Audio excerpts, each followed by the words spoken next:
In this video, we are talking about ultra fast headlight restoration and one of the most common types of damage inside of headlights that you cannot fix as a detailer. What's going on, guys? Luke here with Wilson Auto Detailing. Just the other day, I did a disaster detail, more or less, interior and exterior on this 4Runner, and went ahead and took care of the foggy headlights while I was at the exterior because I knew that they could be taken care of really, really quickly. So before I show you guys the damage that was left over after I got done with the restoration, let's jump into how I actually restored them in the first place. The first thing that I always do when I'm restoring headlights is tape off the perimeter. The reason for that is because as I'm going to use the random orbital sander that I'm going to use from Mirka, while it is easy to control because it's 3 inches, it's also really important that I don't sand off any of the oxidized paint around the headlight itself. So I tape off the headlight, and I want to show you guys the before pictures of the headlights as well so that you guys can see just how terrible they look, because they are absolutely awful. That yellowing is, of course, that clear coat on the exterior of the plastic that starts to degrade over time, specifically with a car that is not kept in the garage, and it has to be sanded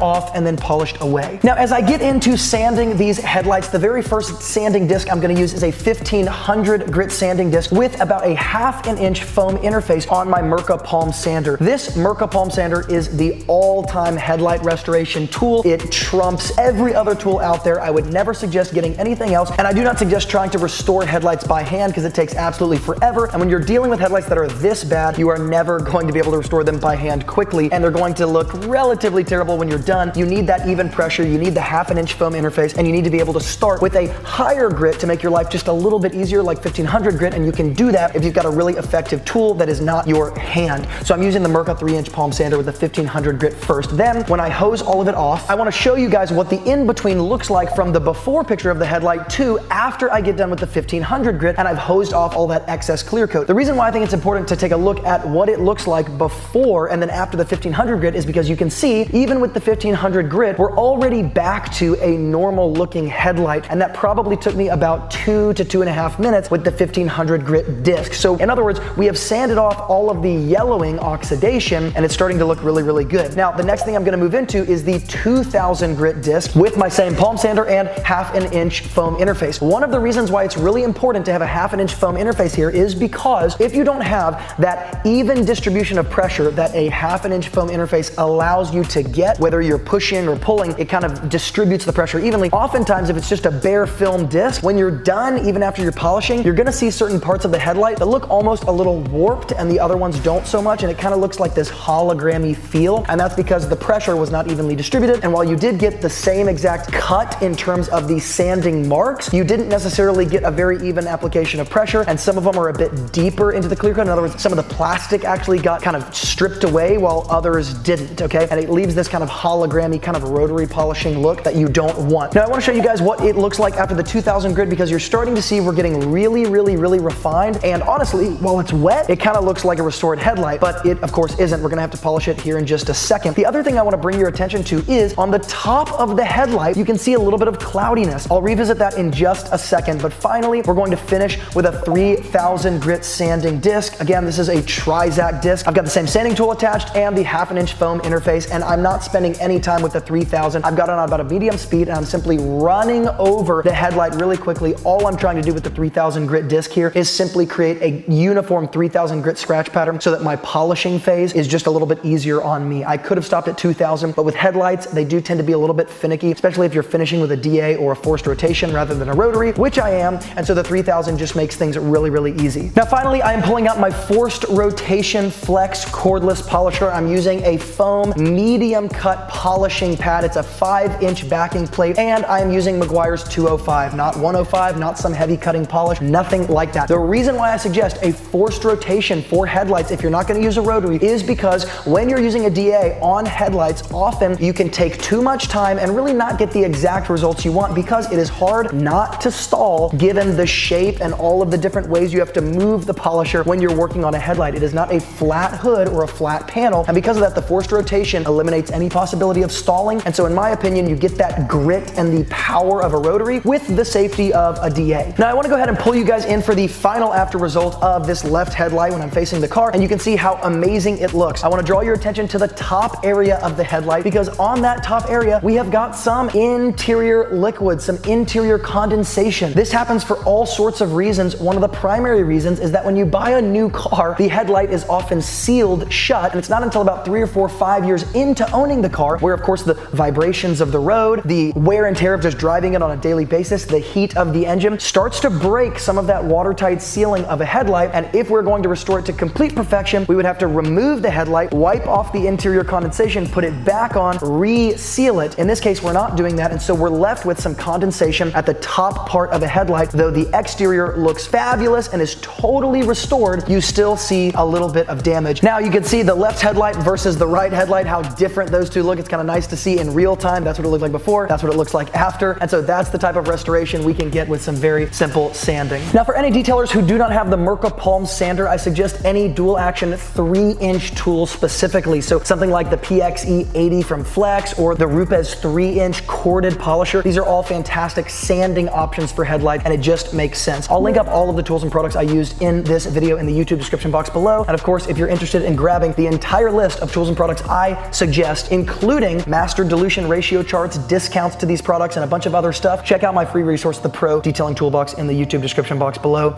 And as always, from Luke here at Wilson Auto Detailing, remember, a great detailer is always learning, and I will see you guys in the next video.